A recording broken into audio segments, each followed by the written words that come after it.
অবশেষে দীর্ঘ প্রতীক্ষার পর বেতন বৃদ্ধি হলো রাজ্যের শিশু শিক্ষা কেন্দ্রের শিক্ষকদের অর্থাৎ এসএসকে শিক্ষকদের এবং মাধ্যমিক শিক্ষা কেন্দ্রের শিক্ষকদের অর্থাৎ এমএসকে শিক্ষকদের। রাজ্যে পিছিয়ে পড়া শ্রেণীর শিশুদের স্কুলে যাওয়ার জন্য উপযোগী করে তোলা হয় এই এসএসকেতে এবং সেখানে তাদের প্রাথমিক শিক্ষা দেওয়া হয়, তারপরেই তারা স্কুলে ভর্তি হয়। রাজ্যে শিশু শিক্ষা কেন্দ্রের সংখ্যা রয়েছে 16,000 আর মাধ্যমিক শিক্ষা কেন্দ্রের সংখ্যা রয়েছে 1,500। তাছাড়া মাদ্রাসাতেও রয়েছে মাধ্যমিক শিক্ষা কেন্দ্র, সেগুলির সংখ্যা প্রায় 400। এখন প্রায় 40,000 শিক্ষক রয়েছেন রাজ্যের এমএসকে এবং এসএসকেতে। এবার এই শিক্ষকদেরই বেতন বৃদ্ধি করল রাজ্য সরকার। 2010 সালে তৎকালীন বাম সরকার একটি বিল আনে বিধানসভায়, সেটিও পাস করানো হয়। তাতে বলা হয় এসএসকে এমএসকের শিক্ষকদের জন্য আলাদা বোর্ড গঠন করা হবে।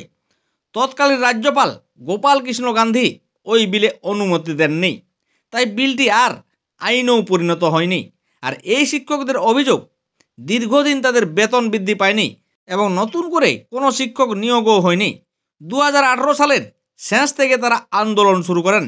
2019 সালে পঞ্চায়েত দপ্তর থেকে শিক্ষা দপ্তরের অধীনে আনা হয় এই এসএসকে এবং এমএসকেগুলিকে। এরপর 2021 সালে ঘোষণা করা হয় যে শিক্ষকদের এককালীন 5 লক্ষ টাকা অবসরকালীন ভাতা দেওয়া হবে এবং প্রতি বছর 3% বেতন বৃদ্ধি করা হবে। সেই মতো এবছর এই বেতন বৃদ্ধির বিজ্ঞপ্তি জারি করল স্কুল শিক্ষা দপ্তর। 1 ফেব্রুয়ারি থেকে এই বেতন বৃদ্ধি কার্যকর হবে। সোমবার বিজ্ঞপ্তিটি প্রকাশ করা হয়েছে।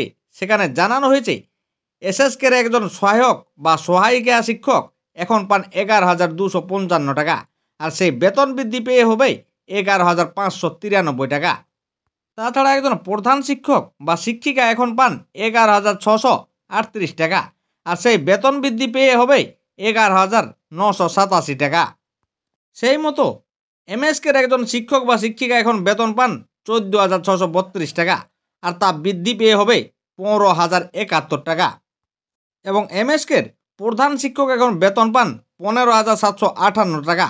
ফেব্রুয়ারি মাস থেকে তা বৃদ্ধি পেয়ে হতে চলেছে 16,231 টাকা।